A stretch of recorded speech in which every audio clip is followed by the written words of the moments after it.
Good evening, boxing fans, and welcome to another edition of Enter the Ring Live with your hosts, Mighty Mike. AJ Rage. Just the two of us tonight. I guess our brother Eric the Red is a little preoccupied with business, but that's a good thing. So we're going to Very give good Eric thing. a pass. I was given a pass this past Sunday because I was just completely wiped out from some personal business on Saturday. But happy Tuesday, man! Another week, another big weekend of boxing coming up.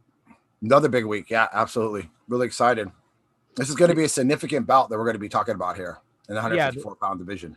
Yeah. So first things first, bro. How's everything going? Going good, bro. Aside from allergies. Yeah, going good. I put a congratulations out there to your daughter Zara for her graduation from Chapman University, right? Excuse me. That's right. Yeah. Well, she hasn't had the actual commencement ceremony yet. That's not till August. It kept getting pushed back. She's actually technically finished school, I think sometime in mid to late January, but her actual graduation party was this past weekend. Commencement ceremony is August the 6th. I think it's a Friday. You know, they mix things all up, you know, and constant changing and whatnot because of COVID. The good news is that they're initially they were restricting attendance. Now that they're spacing them out and doing them by different classes and majors or whatever. So we shouldn't have any restrictions on that regard. So like if anybody wanted to show up, I think they can go. So. Yeah, I would definitely love to be there, man. That's quite an accomplishment. It's for such a very well esteemed university like Chapman University. You know, just like with I'm looking forward to, hopefully in the future my daughter doing that, after what she did in high school. So yeah, we'll see, man. That's great, man. Great accomplishment. So congratulations to Zaire. And obviously we had a birthday for Eric the Red. That's right. Eric's birthday was this past Friday.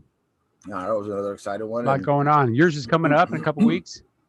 Yeah, we discussed that. I mean, I was looking at doing. You have nothing but fights on your birthday. I know. I was really trying to plan when we did that Temecula trip with the boys some years back. I wanted to do something, and a big fight jumps in on the 14th, then it drops out, and I'm like, okay, and then it comes back in, but now it looks like the 14th book. So yeah, hey, can't beat that, man. We kick back, have some food, maybe barbecue, and watch a lot of good fights. Yeah. Yeah. So I guess let's go ahead and jump right into it. Obviously, the big fight of this coming up weekend is going to be taking place in San Antonio, Texas on Saturday on Showtime, not pay-per-view, which I think is a smart move by the PBC and TGB Promotions. This is a unification at 154 pounds. Jamel Charlo versus Brian Castano. Jamel Charlo. Jamel Charlo. Yeah, I was making that mistake too. Jamal is the older, bigger by 6 pounds. Correct. So this fight is going to basically unify all four of the belts. Castano currently holds the WBO belt, and Charlo holds the other three. And this is going to be a tough fight. But here, I will say this: if Charlo wins this fight, I mean, you can't deny. I mean, you at some point you got to seriously consider moving this guy into your top 10 pound for pound, because I mean, how many undisputed champions are really out there? You got Josh Taylor. You have there's a dispute at 135 with Teofimo, but either way, Charlo's one of the guys that I can honestly say will have won all those belts legitimately. There's nothing being handed to him, and it's no mystery. I'm not a huge fan of either Charlo, but I will give respect and credit where it's due. I'll say this.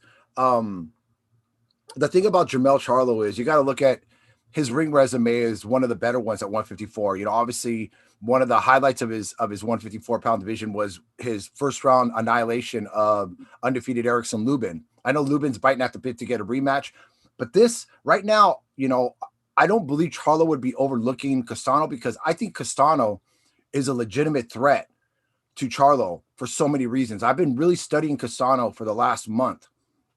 And like I said, I was very surprised that I went back and saw that World Series of Boxing, and I saw how Castano handled Sergey Derevyanchenko at a higher weight. So to me, not that Sergey's a big middleweight, but he's a very accurate. He's a fighter that's got very good defense. Something that Charlo big amateur background. Yeah, something that Charlo both brothers kind of have issues with, with their defense. And Castano is it really reminded me of what happened in the Hector Tanahara Williams Zepeda fight, where Zepeda was just nonstop punches coming from all angles on Tanahara. Same situation with Castano. He's a guy who's not going to stop from the opening round to whenever the fight ends. This guy's going to continue to throw punches nonstop. Yeah, definitely. And we've been talking about that. Me and some of the fighters I know, we're talking about Castano, and we think he's got a legitimate chance. I mean, because of his work rate, if he's able to withstand some of those early, some of the early hard punches that Charlo will no doubt land, because Castano's not the hardest guy in the world to hit, but if he can withstand those and keep applying that pressure, we'll see if drug into deep waters, if Charlo can respond. We know what happened to his brother just a few weeks back. I mean, he responded, but there were some moments there where you thought, oh man, if Montiel would have just been a little bit more accurate, or really just put the pressure on a little bit more, could he have gotten Charlo out of there? Possibly. Montiel definitely had his opportunities. I think the biggest issue with Montiel, it wasn't even just the fact that I feel that he's just not very polished as far as a professional boxer, but it was the fact that he doesn't know how to work with range. When you're a tall fighter and you've got a little bit of range and stuff, when you've got a fighter hurt, when you jump on top of them and stuff, you take that range away. You take away those opportunities. You smother your punches. Yeah. He didn't understand that. So now in Castano's situation, Castano's a shorter fighter. A lot of he kind of reminds me in a way of kind of like a Canelo Alvarez, a guy that kind of comes from the ground up with a lot of his punches. He's fighting against bigger guys. Yeah. Yeah. Not that Charlo fights necessarily like a big guy. He has a tendency to want to get in the infighting. Charlo, to me, he's a little bit, he possesses a little bit more power than his brother, Jamel. But I think Jamal's a little bit more polished as a boxer, where Jamel is a much better finisher. So, like I said, I mean, in the Teixeira fight, Castano, there was a couple times where he wasn't necessarily hurt, but there was a couple times where Teixeira was able to invoke his presence onto Castano, and Castano had the same problems in that fight with Derevyanchenko. But every time he responded where he came back against a guy like Charlo, if Charlo gets him hurt, Charlo's going to jump on him, and that could be that's all she wrote right there. Yeah, we'll see. So far, Castano's shown a very durable chin. I mean, he very durable chin. The draw with Lara, which is this is and even though maybe Lara's not the same Lara he was 5 years ago, he's still very, very dangerous and very, very crafty. I mean, look what he just did in his recent fight. He moved up to 160 and won by a devastating knockout. Either way, I tell you, I'm looking forward to this fight. And this is one of those fights too, where it's not, it's not the marquee like a Ramirez Taylor or even like Lomachenko coming back or any of the other big fights we've had recently. But this fight has like fight of the year contender status written all over it because of the Charlo's willingness or and desire to be undisputed, right? And then Castano, hey, he's a tough guy. He's a tough Argentine, and those guys are tough. He's not just gonna relinquish that belt overnight. He just won it, over to share. He's not just gonna be willing to give that thing up so easily. So it's got all the makings for a great fight. We could be back around Sunday talking about, oh my God, that was a fight of the year. We're so far, 7 months into the year. Absolutely. And I saw an interview with Tony Harrison, who, as we know, Tony Harrison, he recently made a comeback, it panned out, maybe not the way he wanted it and stuff like this, but this is a guy who's got experience with Jamel Charlo. One of the suggestions that he had for Castano was don't allow Charlo to finish by writing the last sentence in the story. What he meant by that was whatever starts in the beginning or the middle of the rounds, when Charlo starts to get his offense going, Castano has to at some point institute his offense and end it on a high note. If you allow Charlo to end every round on a high note, his confidence level continues to rise. You've got to somehow stall that and break it down and have some successes inside there if you're going to stop Charlo. The other thing that Harrison said too is that Charlo tends to be one way to kind of stop a puncher and a guy's got a little bit of speed is the body. Something that Harrison did do successfully in the second fight a lot until he got stopped. He was actually fighting a great fight up until that point. But Castano, if you go back and watch a Teixeira fight, he does hit to the body well. A matter of fact, in the Derevyanchenko fight, Derevyanchenko, who's a great body puncher, was landing punches to the body on Castano. Castano was taking him with little or nothing. Yeah. Yeah. So, and Tony Harrison, like you mentioned, here's a guy that shared the ring with Charlo twice, knows him probably just as good as anybody does, any current or active fighter. So yeah, uh, I tell you, man, this has all the makings of a great fight. I'm excited for it. Showtime Saturday night. I'm just glad it's not on pay per view. I mean, because I think this is gonna, for a unification bout too. I mean, I know Carlos are all about getting paid. And they look like they're getting paid very, very handsomely. I mean, I've seen some of the little vignettes and stuff. These guys got mansions and cars and all Oh no, kinds. the Charlos are making money. The They're Charlos are making making money. they're making money. And the thing about the Charlos too that a lot of people don't know is that I know they kind of give this street thug mentality and they're a little hot headed and we've seen them live and they got this big chip on their shoulder. But in reality, they're very close knit. I know the brothers got issues and stuff right now. I'm sure Jamal will be at this fight. Oh yeah. And he wants to see his brother win. I mean, what brother wouldn't want to see? If it was us, of course, I'd want to see you do the same thing. Yeah. But I think the bigger issue here is Jamel has to stop fighting for, when I say the Charlos, and fight for Jamel. Stop trying to be the better Charlo and just be Jamel. Because right now he's got a tough test in front of him in Castano. Castano knows this. Castano's not going to stop. He knows that Charlo's there to be hit. Charlo's never really been put in a serious trouble where he's been really, really hurt. So if Castano's able to hurt Charlo or possibly drop him, this is going to say a lot about Charlo's character and where he sits in the 154-pound division. If Charlo is stopped and doesn't look well against Castano, you kind of got to scratch your head at that point. You know what I'm saying? But But if he does go up there and dominate Castano, you have to give the man his credit. Oh, absolutely. He will have legitimately, just like Josh Taylor, he would have legitimately unified all four belts in that 154-pound division, and there's nothing you can really say. Who do you like? Who do you like on this fight? I know we don't like to do predictions too often. I got to be honest with you, man. I don't have a prediction on this fight because it's one of those things where I know styles make fights, and I'm probably if I had to make a choice, I'd probably say maybe 60-40 in favor of Charlo.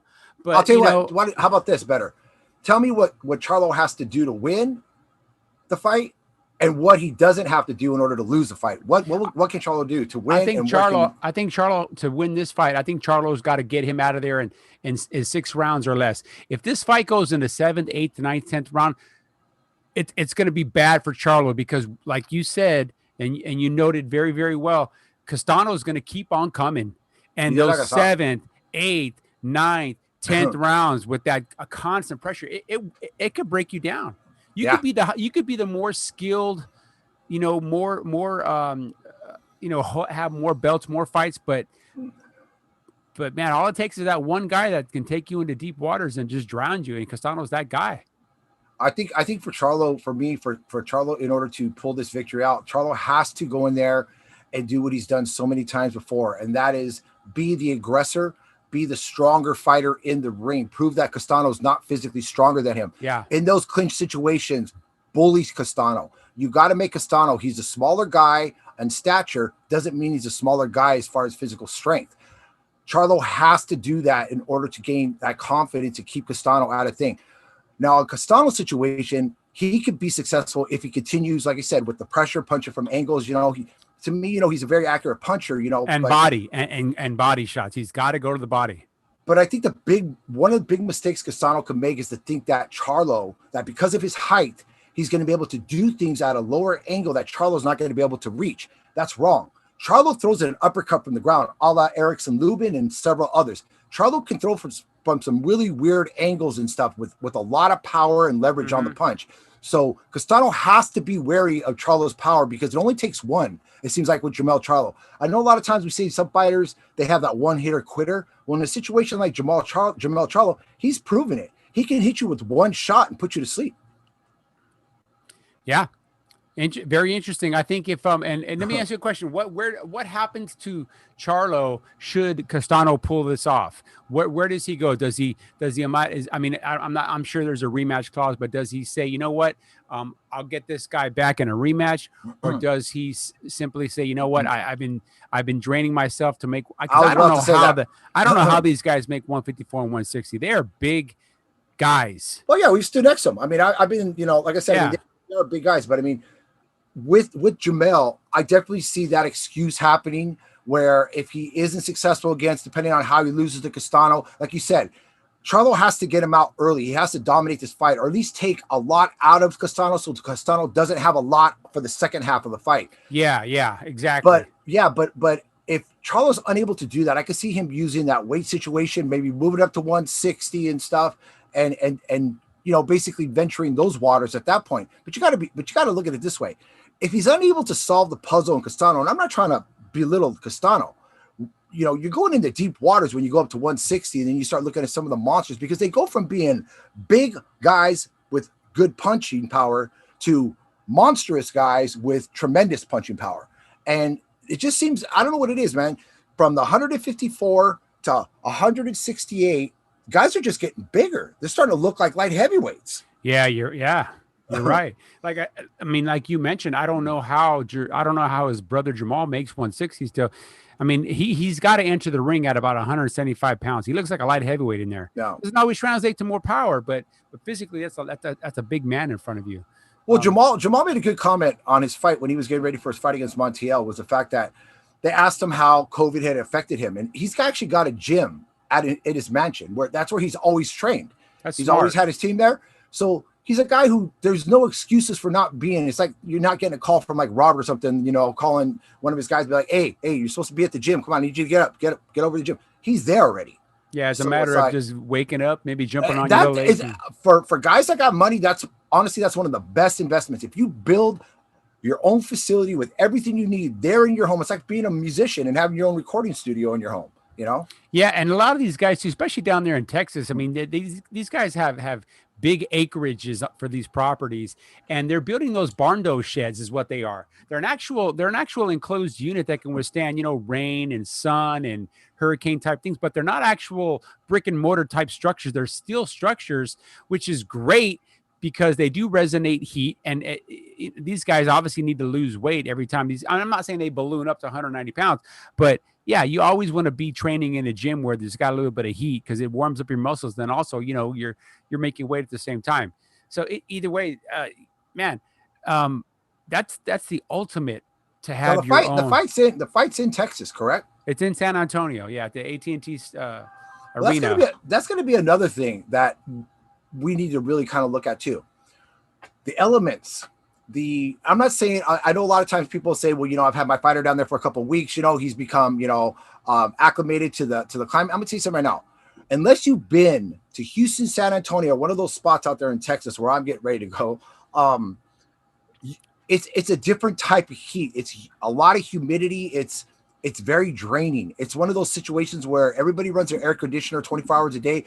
You're nice and cool. You walk outside and then this thing just hits you, man, and all that power just zaps out of you. So if you've already got the excitement and to get in the ring, in a major bout for a unified title against Jamel Charlo, who's been in this situation before, unlike Castano.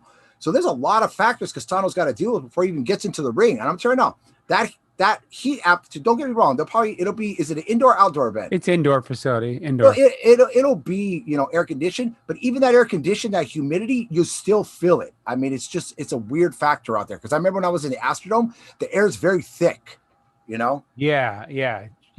True. Cause it does traverse, entrances and exits and whatnot. So yeah. And Charles used to it. Let's talk about the I guess the main support bout on this card, which is to me not much of a bout, but I do want to touch on it just briefly. Is Rolando Romero is going to be defending his version of the title, whatever that is, against Anthony. I can't say his name right. Is it Yigit? I don't know. He's 24-1-1, but Rolando Romero, who I believe is 13-0 now. Rolly looked good in his last fight. The fight before that is very questionable. I think most people felt he lost that fight. Yeah. He shouldn't have that. He shouldn't have that belt that he has right now, whatever version of the WBA belt he has, who knows? But what do you think about Rolando Romero, and what do you think about, his prospects in that division? We'll just touch on this briefly because this is the main support bout, I do believe, for this card. Yeah, the guy you get I don't know how to say his name. Yeah, he's from Sweden and stuff like that. I don't know much about him and stuff. I see that he did fight and he lost to Ivan Baranchak some time ago. But I mean, you got to look at it this way. He's a guy that's coming into the bout 24-1. He's not a big puncher, the guy, but Rolly, he's looked hot and cold. I think Rolly's biggest issue right now is himself. This this bad boy confidence thing that he's got going on, which is really confusing to me, because if you've ever taken the time to speak to his family, they're not like that. You know what I'm saying? Well, So I don't it's know. because he What's going trains on? at the Mayweather gym in Vegas, and he It's just, not going to work for him. It's not going to work for him. He's not that kind of a fighter. Don't get me wrong. yeah. I think he's putting more emphasis on his attitude and how he portrays himself to the public rather than what he's doing and how hard he's working in the actual Is gym. he Because, really? Is he trying to get better with his skills or better with his vernacular? That's how I look at it. yeah, To me, exactly. to me, Perfect. he's like he's exercising the hell out of his mouth, but not so much his boxing technique. I think his I don't want to say his career, but I think his semi-title run, whatever you want to call it, is going to be very short-lived. I just do. I don't think he really. I just don't think he has the goods. He's got a decent punch, but against two, I don't think he's the goods. I think. I think eventually, um, and not. It's not far off in the distance where everything is going to come crashing down on Rolly. I really believe that. Well, I mean, he was a guy that pretty much built his reputation as being a sparring partner, and some of the beatings that he put on people like Ryan Garcia and others in the gym. And people thought that, well, maybe this guy, this is going to kind of like translate into his professional career. And it just really hasn't. Like I said, I mean, his bout prior to that one, was very questionable. Yeah. As far as, he was more impressive in his last bout. But like I said, I mean, you just got to question his work ethics, because like I said, I haven't seen him get better. And that's what you have to see in a young fighter. You have to see a fighter at least attempt to make some changes going into the next fight. He's still trying to rely on power, which is not this thing to do. This isn't a sparring session. You're going to run out of rounds. You know what I'm saying? You're not going to go in there and try to impress anybody. Yeah. So I know another fight you wanted to talk about. Let's jump into that one. And that one was just announced I believe, this past week. And it's going to be taking place at the Hard Rock Hotel and Casino in Tulsa, Oklahoma. It's an ESPN promoted fight. It's going to be on ESPN, ESPN Plus. Joshua Franco and Maloney, the trilogy, the third fight. Basically, we're hoping it's just a continuation of what happened in the second fight. That we spent a good amount of time discussing that fight, post fight, what had happened in that fight. Not only what had happened to Maloney, but what it also just the antics of the Franco camp, Robert Garcia, his son, the entire team at RGBA. I'm excited for this fight. I kind of think it's a little bit unfair that this kid's got to come across the pond again to fight this fight, but he's showing his willingness to do so. And I just hope that, it's like the Teofimo Cambosis situation that we just experienced a few weeks ago, where Cambosis had peaked. I thought he looked tremendous, and now he's got to get up for it again. I think Maloney peaked on that night. He looked fantastic on that night. As short as the fight was, he looked fantastic and should have been credited with the TKO victories and won his title back. And then he could have dictated the terms to Franco. No, you're coming to Australia to fight me in my backyard. Exactly. So technically, I mean, he's coming to the States. Oklahoma's not Franco's backyard per se, but it is the States. How do you feel about this fight? I tell you, after watching, obviously when Maloney lost the first fight to Franco, it was kind of shocking. But I just think it was a situation where it wasn't Franco was at. He fought the wrong fight, Maloney. He fought the wrong fight. Now, Maloney's a smart guy. He's got a great team. All he's got to do is follow the same playbook that he did in the second fight. The first thing Maloney did when he came out there was right away he went right to Franco's body. He knew that was a soft spot on Franco, and then started just invoking on what he did. Well, the jab too, yeah. Exactly.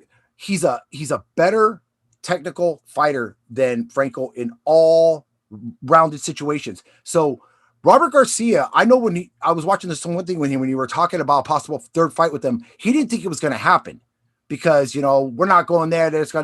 I don't think he thought that, we're going to close a chapter on this guy and move on to somebody else. But unfortunately, this ends up happening. So like I said, I mean, I've been noticing a lot of really weird tactics as far as with Robert Garcia as of late. Well, let me tell you something. He's on a bit of a losing streak too. His prospect Biggie lost a couple weeks ago. Got Tanahara. Well, there was something Tanahara got beat this past. I don't know if you weekend. saw what happened over there at StubHub, but after the fight was over with Tanahara and with Pereira, Robert Garcia called in the supervisors and they were over there. Now you always get an opportunity to kind of look at the gloves and stuff, but he spent a lot of times and he was questioning a lot of things, almost trying to insinuate that there was something fishy with William Zepeda's gloves against Tanahara. William Zepeda's people were quick to note that there is no issue. And they said, do whatever you got to do. These are the kind of excuses you don't want to see from your trainer. When your trainer has to make excuses for the fighter, then the trainer's not preparing the fighter properly to win the fight. He's already coming up with an excuse in his head why we lost the fight. I think that's what Robert Garcia is doing that right now. He's trying to come up with an excuse when we lose the fight. I don't see Joshua Franco being successful against Mullen. I see this being an easy night for him. I tell you, I mean, I met Robert Garcia several years back, and he was a nice guy. And at the time, he was doing really, really well as a trainer. I have lost a lot of respect for him as a trainer. I have no respect for his son, who's his assistant. His son is nothing but a little fat clown. But Robert Garcia, to me, he spread too thin. Yeah. He thinks that because of his name and because of his stable and his affiliation, he's got a good rapport with all the promoters. He's got fighters that are fighting under Top Rank, Golden Boy, even on Matchroom. So he's got a plethora of fighters, and he tries to be nice with everybody. But at the end of the day, he's just not getting it done. And I think a lot of it is like we do this quite often here. We equate boxing to horse racing. A trainer like a Chad Brown or like a Todd Pletcher, they just have so many horses. Do they even really know and spend amount of time? No. Eventually, fighters and they've done this, and they've been doing this little by little. They're going to go, you know what? I'm not getting the attention I need here. I can't come into the gym on, for the last 3-4 weeks of my camp when I've been training for 2 months, 8 weeks. I can't come in and get an hour or two attention every day. See, AJ, a trainer like Robert Alcazar that I've worked closely with the last several years, he at times he gets approached constantly about training fighters, right? But it's got to be the right fighter, and he's got to be able to devote the time and attention to him. Robert Garcia bears nothing of that resemblance. Garcia, any higher, mid to high profile fighter, he will take. He's got a roster to Virgil Ortiz. He's got his brother Mikey, Tanahara, Biggie, Josecito Lopez. I mean, he's got a lot of fighters, and you just can't devote enough attention, the needed attention, especially with these younger prospects. Well, and look what happened to Biggie. His instructions during that fight, from about midpoint to the end of the fight, was, you need to go, Biggie. What's wrong with you? What kind of advice is that? First off, when you say what's wrong with you, you're going to right away put into the fighter's head, hey, there's something wrong with me because my trainer's telling me what's wrong with me. It's like a reverse psychology kind of thing. You don't want to ever say anything like that. You know what I mean? Either way, I don't want to go on a Robert Garcia bashing fest here, but no, I agree with you. I mean, I think the situation, like I said, you're absolutely right. It's a situation kind of like what Freddie Roach had run into some time ago before he got his assistant. What's his name again? Samudia, to kind of do a lot of that, because you kind of questioned it. And when you've seen it more and more with Robert Garcia, I can't remember the fighter just recently, but it was a fighter that fought under Robert Garcia, but Robert Garcia couldn't be there because he had a big fight the next week and he couldn't take a risk because of the COVID situation. I'm thinking to myself, my trainer doesn't come with me to my fight. Oh yeah. What fight was that? That was just about 6 weeks ago. I can't think of what the one was, but it doesn't matter. But I mean, the point is, that shows you how thin, how spread thin he is right now. Yeah. But what really bothers me is when you start to see even guys like Freddie Roach, who I haven't always agreed with, and some others and stuff. And some of the guys that you think would be the guys making excuses. Robert Garcia's turned one of these guys where he's always looking for an excuse, almost kind of like, I'm so good at what I do. If my fighter loses, it's because you did something illegal. No, it doesn't work that way. You saw what happened with Tanahara. He wasn't ready for that step. I don't know how Robert Garcia honestly saw film on Williams Zepeda. I've watched Zepeda fight about 4 times and not know that this guy was the wrong guy for Tanahara at this time in his career. Being a trainer, you can't just be a guy who's in there training a fighter and how to be conditioned and have a game plan. Like Robert Alcazar said, it's about training to be a man, to make the right choices too. And Robert Garcia's got to start following some of his own advice, because he's not making the right choices as of late, because he's on a bad streak. Yeah, he's on a losing streak, that's for sure. I mean, he hasn't won a significant fight since I don't know when. And I think negotiations are ongoing. They're not confirmed yet, but he's getting ready to put his brother Mikey into the ring with the Regis Prograis, and big mistake. First initial look at that fight from the outside looking in, that's a mistake for Mikey Garcia. This could be the end of Mikey Garcia in big fights as we know it, and I think deservedly so. I don't wish harm on Mikey Garcia, but Mikey Garcia doesn't deserve big fights. He was clamoring for a fight with Manny Pacquiao. And I don't know who else he wanted, but he wanted that big money fight. But you got to win some of these significant fights to. I look at Mikey Garcia and I say this: I give him a lot of credit. I mean, not too many guys will take the risk that he does. He went after guys like Errol Spence. It wasn't successful. He was thoroughly dominated. It was a His fight, sparring session for Errol. and then he wins fights that you kind of scratch your head like, how did you win that fight when he beats Jesse Vargas? You're kind of like, this is a fight that I thought Jesse Vargas should have won. But Well, Jesse was fighting at the wrong weight. wrong way, yeah. Yeah, he killed himself to get down to 147. But but when you're talking about, the junior, the super lightweight division, the boogeyman, the true boogeyman in that division is Regis Prograis. I'm going to go back and I'm going to say it again.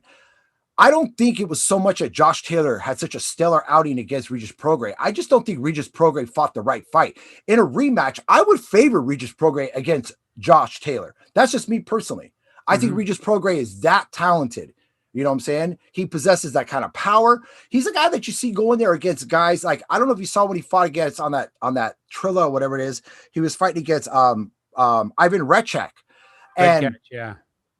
Ivan's a tough guy, but Prograis was playing with him. Who goes into the ring and is able to play with a fighter of that level, even though he's not a top tier guy anymore, and then decide, okay, now I'm going to go ahead and put him to sleep. That's Regis Prograis. I'm telling you, man, that is a huge mistake for Mikey Garcia. That's a career-ending mistake. Yeah. Yep. Give me 1 sec, bro. Yeah, no problem. But as you're looking at the, I'll tell you, it's kind of like the situation with Chon Zepeda. Like we'll talk about his opportunity that came up, but you look at this, Chon wanted to get this rematch with Ramirez because he had a bad taste in his mouth because a lot of people felt he won the fight. But there's a lot of people too. If you go back, I went back and I've watched that Regis Prograis, Josh Taylor. You could have went either way on that decision. Yeah, it was a close fight. It was a close fight. I did have Josh pulling it out by about a round, but it was a good fight. I mean, if that's the one blemish on Prograis' record to lose to the undisputed 140-pound champion, there's no shame in that. Yeah, but that's what I'm saying. I mean, but see, there's been no mention. I know Prograis wants that rematch. Prograis done everything right to position himself to be there. He just can't get fights. Yeah, he's in that unique situation where the risk and reward factor. When he had the belt, guys had no choice but to fight him because they wanted that belt. But now that he doesn't technically hold a belt, there's not a lot of guys clamoring to get into the ring. Not even Josh Taylor, man. I know a lot of times they always try to pop his name in. What about a rematch against Prograis? And it's like it's not even thought about because Josh Taylor knows too. Hey, I was fortunate. I went in there and I fought the fight of my life. I walked through hellfire to get through this guy. But I guarantee you, if we do it again, Regis isn't going to make those same mistakes. You know what I'm saying? He's a smart guy. He's not this whacked out Cajun kid that you think he is. He's an oddity in boxing. He really is. Okay. So anyways, we kind of just started digressed a bit, but anyways, we were talking about Maloney Franco. Listen, I like, and I'm going to say it again. I just hope that Maloney, I know he's motivated. I know he knows what happened to him after that last fight. I know he's got a little bit of extra motivation because of the way Team Garcia were just completely disrespectful and they pretty much they just got trashy during the whole situation. Let's just hope that he can contain his emotions and just realize, hey, don't worry about the outside stuff. You know what you're going to deal with when it comes to Robert Garcia, his team, his son, all that. Let them talk. Let them try to be a distraction. Focus on the fight. Go back and get that belt that I think is rightfully his. You made a good point. We were talking about Jeff Fenech when he fought against Azuma Nelson years ago. The great Jeff Fenech. Yeah. He had won that first fight against Azuma Nelson. They called it a draw to get it back. Jeff Fenech comes back and he loses in the rematch against Azuma Nelson. I think the mistake is the mistake that Maloney can't make, and I'll tell you what I mean by this. Whatever adjustments Jeff Fenech made in the first fight against Azuma Nelson in the second half of the fight when he started to really thoroughly dominate was not what he was doing in the beginning of the fight when he was successful. Meaning, when Fenech came back in the second fight, he started what he was doing in the second half of the fight rather than going back to the game plan and how he started the fight and was able to progress against Azuma Nelson. So he put himself in vulnerable situations, and that ultimately we know what happened. Maloney's got to do the same thing. He just can't go in there and jump on this guy. He's got to go in there and do exactly what he did last time, control the tempo, put the distance between him and Joshua Franco, and just, be the better fighter for the night. Don't fall into Franco's traps like he's going to try to do. Yeah, he's got to box. He's got to use that jab. That's what was successful in the second fight. That's what closed that eye. It was that jab. It was piston like jab. Let's okay. So that fight is going to be taking place, I believe, August the 14th, right? In Frisco, Texas, I believe. On my birthday, another one. Now another one that just popped up was just confirmed today on that same date is Virgil Ortiz Jr. will be stepping up to fight August. How do you say his last name? Lucas, the Mean Cavalucas, Machine, the Mean Machine, the one who just gave moved up. yeah, he gave Terence Crawford a fid. So he's moving up to 147. I'm sorry. No, he was at 147. He was at 147. Cavalucas now contends at 154. This fight's going to be fought at 150. So is Virgil Ortiz moving up to 154? Because Cavalucas has moved out of the welterweight division. He's campaigning at 154. No, this fight is at 147. Okay, well then Cavalucas is coming back down again then. Yeah. So did he have one interim fight up at 154? Is that what he did? I don't know. I just know that they're rating him. He's rated number 4 in the world at 154. Huh. Interesting. You see that? Yeah. Oh. Very interesting. So, well, that's an interesting fight. We're going to see. This is really going to tell a lot about Virgil, because I think this is probably going to be definitely the step up fight for him. Am I right? To the step up fight, because Cavalucas, I mean, he doesn't have this extensive resume, but he does have a decent resume. He did give Terence Crawford some fits, and he did drop Terence Crawford, even though he didn't get credit for the knockdown. Yeah. But yeah, Boxing Rec is not showing it as of yet, but it is confirmed. I did read where it was confirmed, I believe, on Boxing Scene. So, what's your take on that fight? I tell you, right away, people are gonna, based on the name, Virgil Ortiz and what he's been able to do, like what he did against Mo Hooker. But go back and watch the fight with Mo Hooker. Like I said, once again, it's another fight where Virgil Ortiz was in vulnerable situations. It just what ultimately happened. I mean, Virgil Ortiz is a good fighter. He's still a little rough on the edges. There's still some things he needs to do. Yeah. Cavalucas, to me, is a better fighter. I think that's what gave Terence Crawford such fits, was the fact that he was more polished than Crawford's team had imagined going into this fight. His punches were precise. When he did throw punches, he was throwing combinations, and he possessed a lot more power than his knockout record indicated. So hopefully Virgil Ortiz doesn't go in there with that same mentality that Terence Crawford did against Cavalucas, because it could ultimately end, in tragedy for Ortiz. I think Ortiz has to go in there and be the bigger man. He's the little bit taller fighter. He has to fight like the big fighter. If he gets into a barn fight with Cavalucas, because of Cavalucas, he's able to, his angles and how he gets low and he's strong and he's stocky, and yeah, that's where he's going to have a problem. Okay. What do you think? Yeah, I mean, I got to be honest. The only fight I've really seen Cavalucas fight was the Terence Crawford fight, and he looked impressive. I mean, his boxing skills were above average. I mean, it was tit for tat for most of those rounds until he ended up getting caught with a couple of shots. What was it, the 8th or 9th round, when he ultimately ended up getting stopped? I mean, yeah. he didn't get knocked out. The referee elected to wave the fight off because he was taking a few shots. But I mean, he's a tough guy. We'll see how he bounces back from that. I think Golden Boy, they've always done a pretty good job of matching their fighters. So I mean, maybe they see something in Cavalucas that, or maybe they don't see enough of a threat, because obviously Virgil Ortiz is one of the highest profile fighters that Golden Boy still has on their roster, along with Jaime Munguia, co-promotion, Jojo Diaz, and a few others. So that's a good fight. Like I said, I mean, Virgil Ortiz is so far from what I've seen, he's really never been in a bad fight.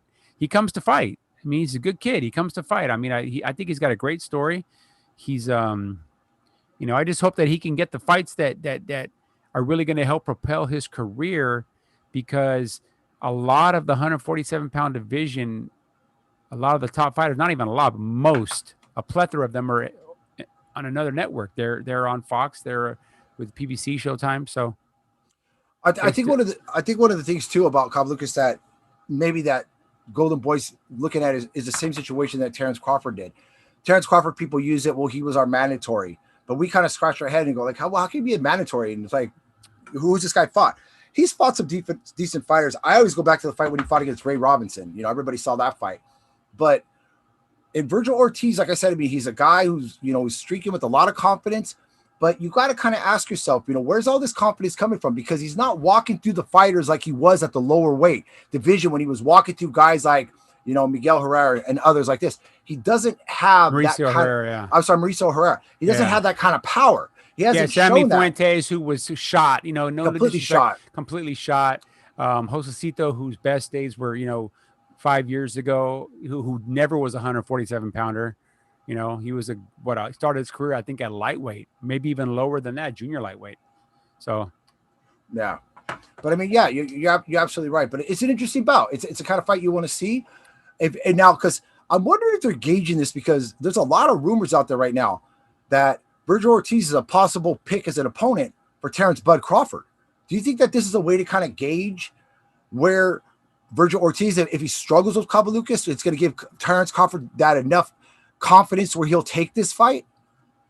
I mean, I don't know. I mean, if he goes out there and dominates Cabo Lucas, in a manner that Terence Crawford didn't, then yeah, I mean, I think he'll have a little bit more clout to call out Terence and go, because I think he was calling Terence out after his last fight, right? He was saying, "Hey, I'll fight him." I mean, so you got to give the kid credit. I mean, he's willing to step up to the so-called pound for pound Crawford. I still don't believe Terence Crawford's a pound for pound fighter, but I guess I'm in the minority when it comes to boxing fans. I don't understand. Well, I think the boxing world's kind of got they're sour, yeah, with the exception of Andre Ward and Timothy Bradley. But those are two guys that are completely clueless. We know that. Yeah. You know what I'm saying? Yeah.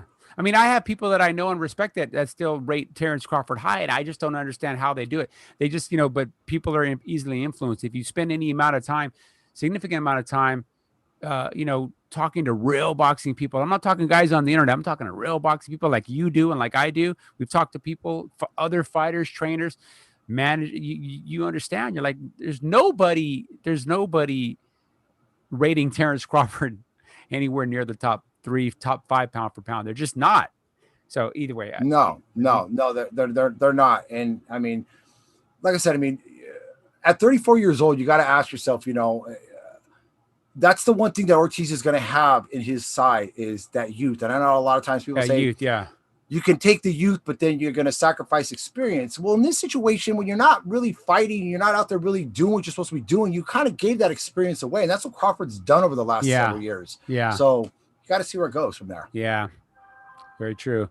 So, now so obviously we got the fights weekend. Is there any other fight? Because I know that there's been quite a few announcements that we were talking about that August is heating up. There's some more fights that have been announced recently. I don't know if there's any of those you want to kind of dig into right now. Sure. Yeah, absolutely.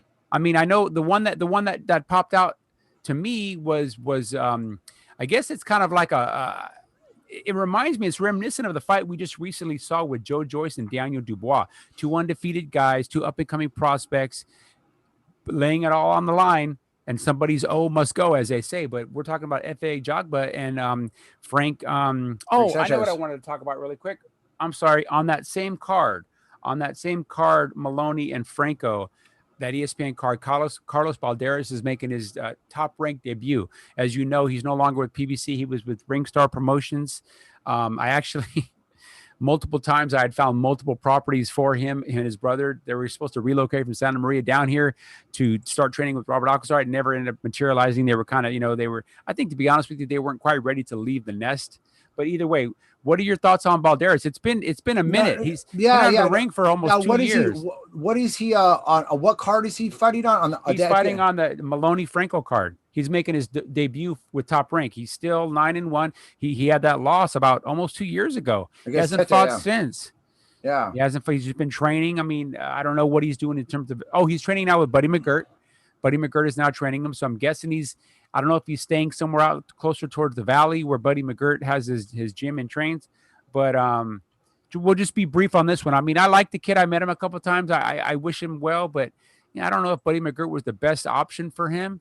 But yeah, Buddy McGirt, like I said, I mean, I think Buddy, he has his moments where he shows the ability to be a really good trainer.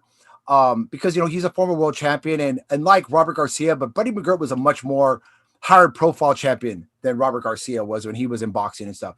But for Balderas, like I said, after that shocking loss to that Juan Tellez back in December of 2019, which I was shocked. I know you were shocked. Matter of fact, F.A. Joppa fought on that same card and he got dropped on that same card, which is kind of ironic, So and what's funny is both Balderas and Ajagba at the time were both signed to Ringstar Promotions. Yeah. And both have since, fled for greener pastures, so to speak. And I understand it happens all the time. fighters, they switch promotions, whatever. I mean, every one of them does it. De La Hoya did it. Mayweather did it. They all do it.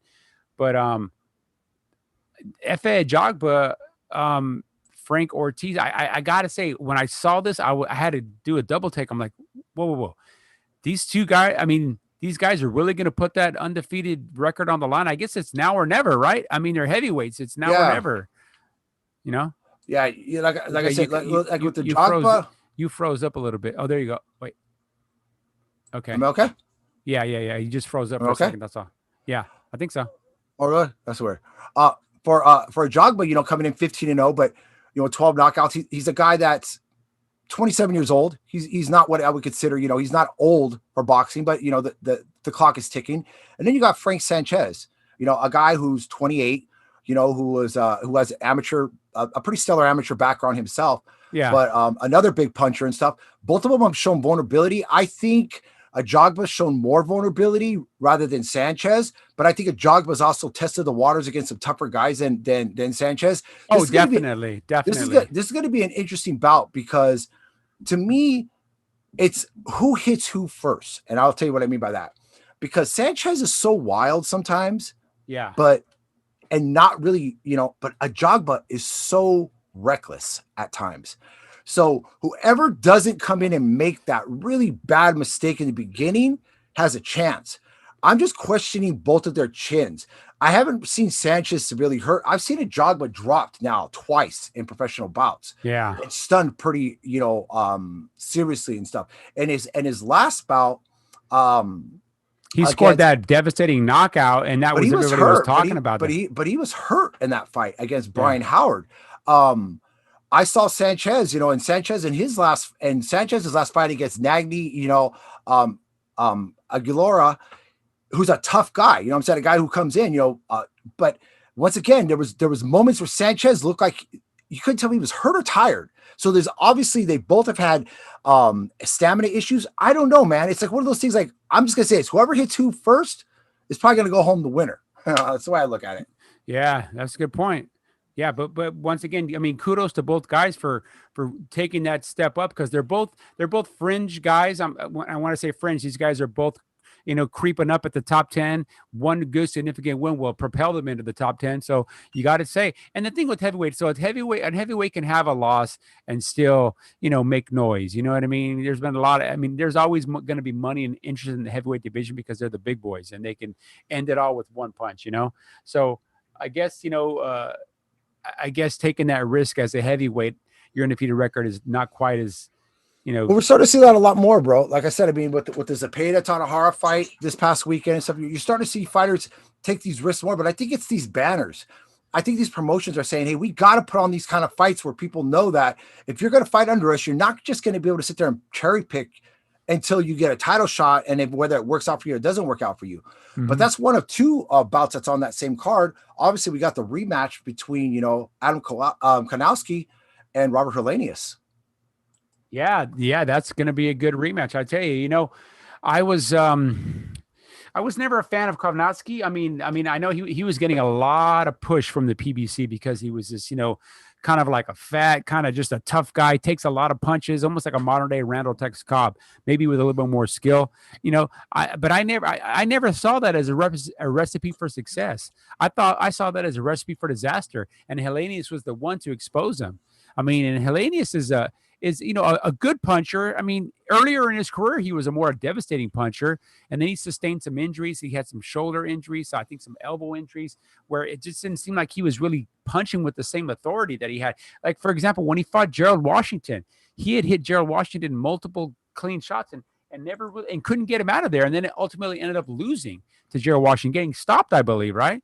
He ended up getting stopped by Gerald Washington. Yeah, he got stopped. He got stopped in the 8th round. He got knocked out in the 8th round, which I was totally surprised. It looked like a situation where Helenius just didn't look like he took that fight seriously. He just wasn't Helenius starting from round 1 going in, Yeah, so Kovnatski, Helenius, obviously Kovnatski feels it was a fluke. I don't feel it was a fluke. I think Helenius has always had the potential to be a top heavyweight. So, maybe it's just, he's doing it at his own pace. 3, 4, 5 years ago, this guy was making all kinds of noise. He was knocking everybody out. So we'll see how how this plays out. I mean, this, Any yeah, predictions for that? yeah. I look at it this way. Hellenius is in a rare situation where he's actually, I know they always say this going into fights where they say a fighter's holding their destiny in their hands. Robert Hellenius is actually holding his entire, what's left of his career in his hand in this one bout. A Yeah. victory, a return victory over Adam Konowski propels Hellenius into a possible matchup against maybe an Andy Ruiz, possibly a matchup against Anthony Joshua later on, whatever. At 6'6", almost 6'7", he's a big guy. He's a guy that shown that he has ability to. He's a very well-rounded fighter, but he's also a guy that has these lapses in concentration, and he makes these errors where you just kind of scratch your head, like, why are you doing this? Hellenius, if he goes in there and if he's dominating, like I think he could be against Konowski. Let's be honest. Konowski, like you said it right. He was one step up of what I would consider like an art, like tough man competition fighter. The guy who everybody loved at the bar and stuff because he was just a blood and guts guy.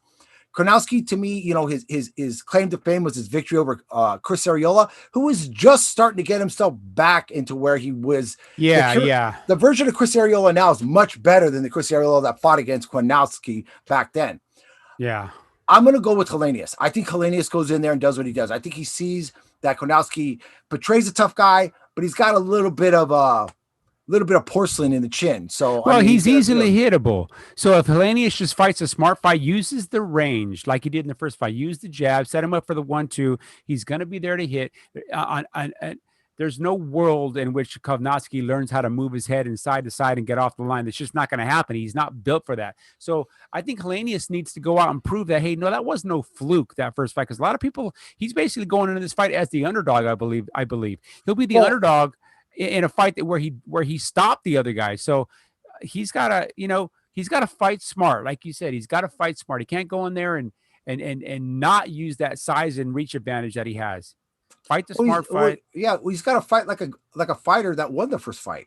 He can't come into this fight with an underdog mentality like he's done so many times.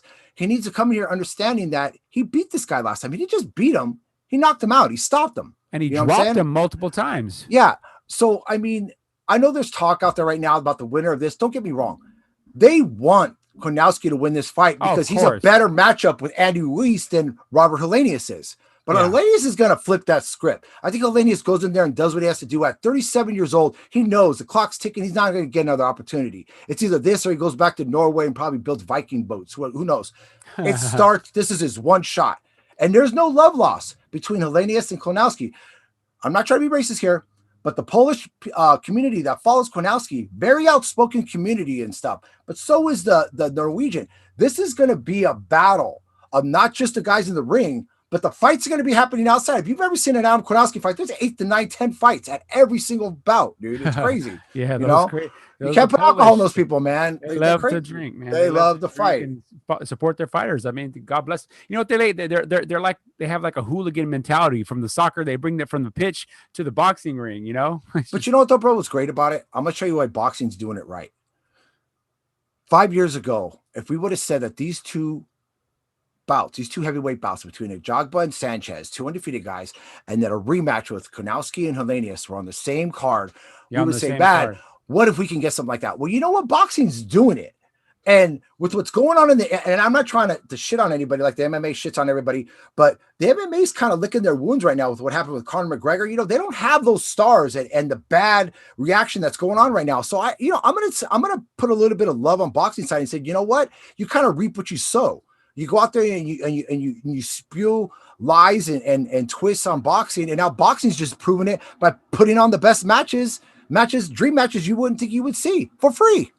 And this is not something that's just happened. It's been happening since April, May, June, July, August. It's just going to carry over into September. We hope if the Canelo and Munguia both get to fight in September, possibly on the same card, we'll see. So have they talked about anything about a possible opponent in that fight, Mike? For who? Canelo? Munguia. No, I'm hearing Rosado. They were both in LA this past week and both attended the fight there. The Jojo Diaz fight, and what was the main event was you know what? I didn't get your take on that, bro. I know we're kind of pushing back a little bit, but what was your impression, because you weren't here last show, of Jojo Diaz's How'd you feel he performed? I thought Jojo did well at the beginning. He kind of started to falter a little bit mid rounds, and then he came back and finished strong, and that's what won him the fight because he was faltering a little bit, especially around the fifth and sixth round. He came out strong. Fifth, sixth round, he kind of got, he took some shots. He got a little windy. He said, "Okay, Jojo, now's where you have to. Now's the time to prove your mettle." And he stepped up and won the last few rounds. I thought he won them. They were close rounds, but I thought it was convincingly, even though they were close. I think he did a great job. I think it was a really good fight, and I'm excited for him. That's Jojo's funny. He's in the ring and Chris Maddox interview him. He's dropping F-bombs and all kinds. Oh yeah, but the thing is about Jojo Diaz is that he could have came back against a mid-level guy or whatever like this. It's just to kind of do whatever. Jojo came back at a higher level, and I know we said it before the show, and I said it again, I reiterated on our show last week. This was in a situation where Jojo had weight issues. He just felt that maybe it was time to make that move. Maybe the bridges were burned at the lower division and there was going to be no opportunities because for some reason he was the black sheep. So he's going to move up to where when you're a black sheep, you're kind of in good graces when you walk around guys like Teofimo and others that tend to just have big mouths. Well, you know what? Jojo went in against a guy in Fortuna that a lot of people don't want to fight. Yeah, he's like Regis Prograis. He just can't seem to get a good fight. And Jojo obviously made mention of that at the end of the fight. He said, "Man, give this guy a fight, man. All you expletives, quit running from this guy. Give this guy a fight." You saw it in the commentators and more. They were still trying to find everything wrong with Jojo Diaz and what Javier Fortuna has to do to win this fight. And then it became abundantly clear. Jojo's going to win this fight. Jojo's a better fighter than you think he is. And then they had to change your tune. But congratulations. I was really excited for Jojo. Yeah, I don't understand the announce team that's on DAZN, but whatever. That's a whole nother show. Yeah. Happy for Jojo. He's a local kid. So what about another heavyweight that you've met that you like a lot and stuff that's fighting this week too, in the return of Joe Joyce? Yeah, Joe Joyce is fighting this weekend against Carlos Takam, correct? Correct. And that's going to be I believe, in the afternoon here on Saturday. 2-3 o'clock in the afternoon. I like Joe Joyce. I mean, I was a little disappointed that Dubois, subsequently had a fight after their fight before him. But I mean, at least we're not waiting another 1, 2, 3 months because Joe Joyce has been just too inactive. A lot of that was management. A lot of that was, positioning with Ringstar, TGB, not getting on the right card or whatever. But he's the guy that, he's no youngster. He's in his 30s, mid 30s, I believe. He needs to fight. No, he really does.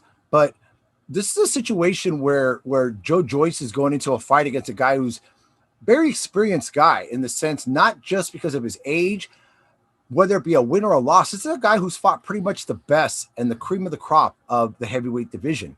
He's been in the ring with guys like Anthony Joshua, Derek Chisora.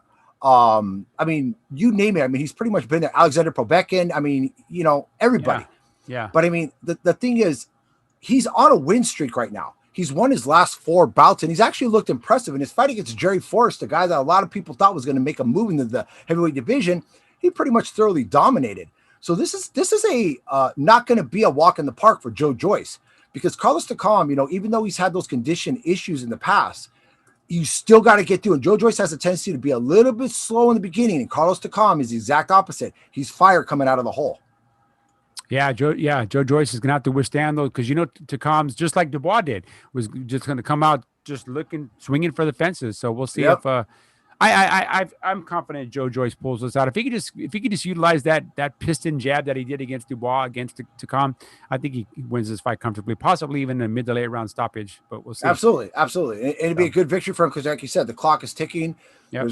There's not going to be a whole lot of opportunities left and stuff. And it's always good when you see a good fighter, a guy that's actually a good guy like Joe Joyce getting these opportunities. Let's just hope that he can keep this momentum. Yep. And stuff. Okay. And then I don't know what else we got. What else we got on the? Well, obviously, you talked about it about the rescheduling of the Wilder Fury situation. Have you heard any more updates or anything as far as what's going on? Haven't heard anything. I was a little disappointed in that. Of course, both sides. I mean, more the Wilder crowd is kind of I don't know. They're kind of maybe treating Tyson Fury the same way that a lot of the boxing public was treating Teofimo, but this is not fight week. This is not the week of the fight where you pull out, where apparently multiple people in the Tyson Fury camp test positive, not just Tyson Fury, as in the case of the Teofimo, and Tyson, but whatever. I just think it's, to be quite honest with you, I think he possibly did test. Tyson's been traveling the world. He's at the fights in Vegas. He's back in the UK training, so he's exposing himself. I don't necessarily think he's all that sick or even sick at all. He might be asymptomatic, but it is what it is. This slight delay is not going to hurt the promotion because it seemed like the fight was coming up awfully quick. For Really us boxing fast. fans, we were like, wow, we were excited about that. I mean, it was going to be basically in less than 2 weeks from today. 10 more days, right? This weekend's the 17th. Yeah. And they were like, wow, that happened fast. After waiting for over a year for these guys to make the rematch, and then the Anthony Joshua fight gets made, and now all of a sudden, then arbitration derailed that. You're like, wow, this is coming a little bit. I even thought, wow, why is this fight coming so fast? But whatever. I don't know when they're going to reschedule it to a few months away. And I'm also hearing. I heard October. I'm also hearing something about the Teofimo Teofimo and Cambosis. Now, one of the organizations, I think it's the IBF, is going to basically tell Teofimo that the fight has to take place in Australia, and he's basically saying, if that happens, I'm going to vacate the title, which I think that's going to happen. There's something funny happening behind the scenes. I really don't think Teofimo has any interest in really fighting Cambosis. I really don't. I don't know. Maybe that stare down. Maybe he did see something in Cambosis' eyes. Possibly, but jumping back to the Tyson Fury bout, there was a statement that Tyson Fury made prior to the fight during the promotion where they asked him what his game plan was, and he said that he was going to come into the fight at 300 pounds. I know he was just joking around. That's a la Tyson Fury. And sometimes you got to kind of look at things like that. How seriously I know Tyson Fury, a guy at this level, he takes every fight seriously. But I really feel that Tyson Fury feels that there's no threat from Deontay Wilder. He feels in the first fight, I took his best punch. And in the second fight, he couldn't take mine. So the third fight, I'm just going to do what I did last time. But I wonder if at some point, and I'm not saying that the COVID thing didn't happen, that maybe Tyson wasn't because he was doing so much, globetrotter, jumping around. How seriously was he really working in the gym? I'm not saying that Deontay Wilder, even though he was working in the gym, was doing the right things. We've already had those discussions. Yeah. And now I heard reports about where Tyson Fury's even starting to make statements about this fight might not even happen. He might just go off to greener pastures. This might be the end. He might just call it a career, So it's a really confusing time. And that's just Tyson Fury, though. I mean, obviously the man suffers from some type of bipolar disorder. See, the last time Tyson Fury made statements like this was at some of the lower points and some of his worst outings. It's the positive, straightforward, focused Tyson Fury that does what he did to Deontay Wilder. He cannot waver. Yeah. No, he can't against a guy like Deontay Wilder. You got to be focused because regardless of what you want to say, Deontay possesses that power. And the next one that lands, he may not get up from. Yeah. Yeah, because I firmly believe that Deontay, even though he did knock him down twice in that first fight, I don't think any of those punches landed really flush. No, I don't. I thought they landed, but not as flush as they could have landed. I still favor Tyson to win that fight comfortably. Oh, absolutely, I do too. But like you said, I mean, he has to be mentally focused. If he's not focused, then it's anybody's ball game. Then he opens himself up to that one lucky shot getting through. Well, I saw a video the other day of Deontay Wilder, and he was benching. He was in the gym, and he's benching. He was quite a lot of weight, and he was talking about how I'm not going to get pushed around anymore. And I wanted to do this to Deontay. I wanted to go like this, and I wanted to take. You're doing the wrong thing, dude. I wanted to take something where it's heavy on top and light on the bottom, and push it over to the side and go, listen, Deontay, it doesn't start here. It starts if you take a triangle and you put the pointy side down, it's just going to fall over. He doesn't understand that. He doesn't understand that. He should be doing nothing but lower body strength and conditioning. Squats, full body squats to strengthen your core. Your power that you possess as a fighter comes from your lower extremities, but it also comes from your back, from the muscles and how wide it is. Some fighters like Tommy Hearns, who even though he was thin in stature, he possessed extreme power. It was because of the way his muscles retracted because of the wide shoulders.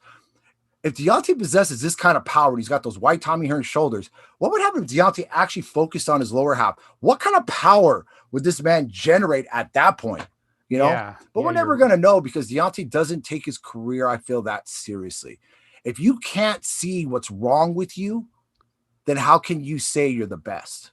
Yeah, nobody's ever saying he's going to have legs like, Lee Priest or Ronnie Coleman, but you can do something. You don't need to be in there, benching 300 and something pounds for reps for what?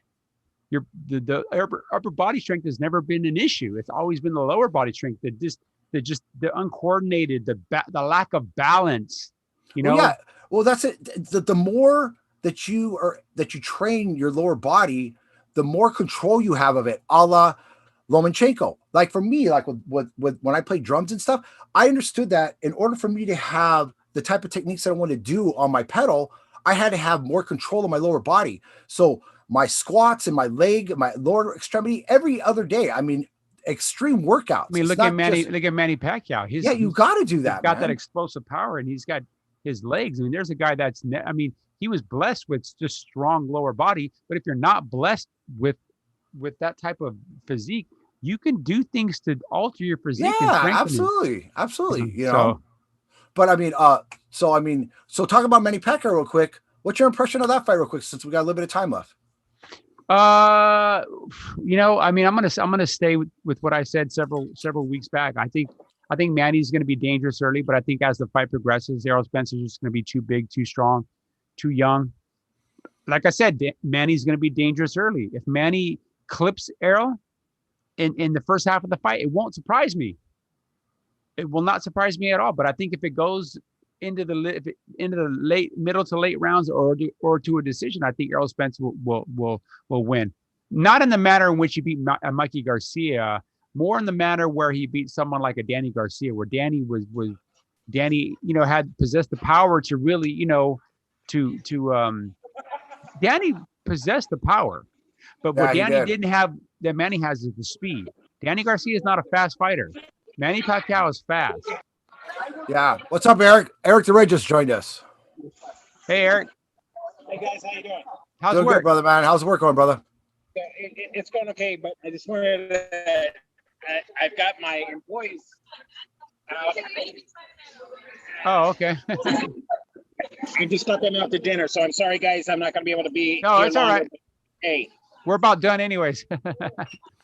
Hey, we're having some great meals, and I've got a nice little beer here, so I love you, brothers. I just wanted to reach out and tell you I'm thinking of you, and I'll be there next time. I promise. Okay. All right, brother, man. Be safe, bro. Be safe. Be safe, brother. Bye. Bye. Out. So, getting back like what you were talking about with Manny Pacquiao. No, I absolutely agree with you, Mike. Errol Spence is the one who's going to hold on one second. I'm sorry. I mean, Errol doesn't possess that crazy one-hitter power like Manny that would have put Manny in major danger. And I think that's why Manny and his team elected to take this fight and elected to challenge Errol, because they go, Errol's strong and he's tough, but it's not going to be one of those things like a Juan Manuel Marquez situation where that one punch can just put him to sleep. I don't think Errol possesses that kind of power, and nobody in boxing basically will contradict what we're saying. He just doesn't.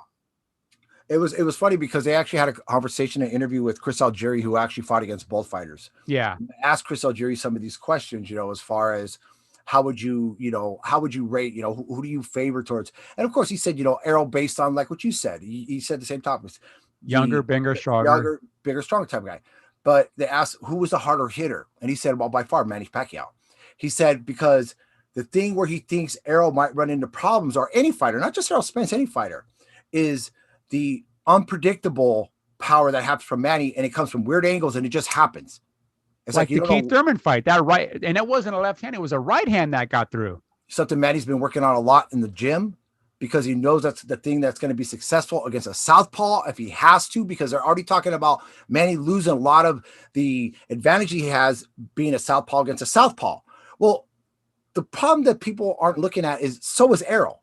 He's fighting a southpaw. So the problem's going to equate to both sides. It's, Errol's not as fleet of foot as Manny Pacquiao. I think the biggest obstacle Errol's going to run into is just the patience control thing and containing Manny. He's got to set the pace and contain Manny's bursts and hold him in a box and just kind of run it that way. If he falls into Manny's trap and Manny's able to get him into those kind of little wild things. That's when you get out of position and he's able to land those punches. You can't do that. And no matter where the fight takes place, the crowd is going to be a very pro Manny crowd. Oh, absolutely. So will the judges be influenced by, Well, I mean, this is a storybook kind of thing. I mean, people talk about Manny Pacquiao, who's up for possibly becoming the president of the Philippines right now. He's going on the block when Duterte's out. I mean, what better way than to become the president of the Philippines and beat one of the best fighters in the world and end your career in a storybook Cinderella way? I mean, you can't write it any better. Yeah, we'll see. Will that 2 years, will it have helped Manny? Is his body really healed and refreshing, saying so?